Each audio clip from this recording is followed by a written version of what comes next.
pinalalambot ko na po ang balon-balunan. Na rin ang pork na palambutin.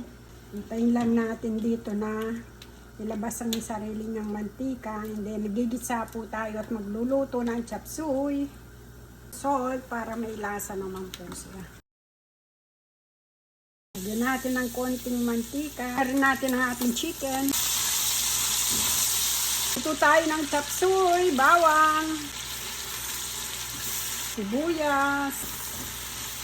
Sabay na natin ang ating sweet. Paminta, patis, oyster sauce, nor cubes para may lasa ng ating pansawong.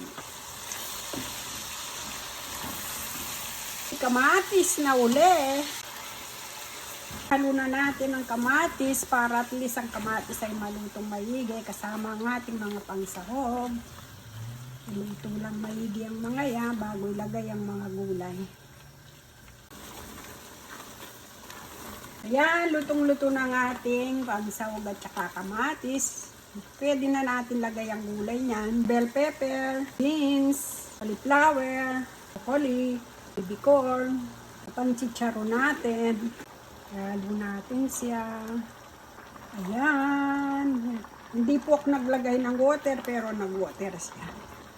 Ayan, halo lang maigi. Ito natin siya. Okay na. Ito na ang ating chop suey. Pwede na tayong magtikim nito. Ang sarap niya, malasa.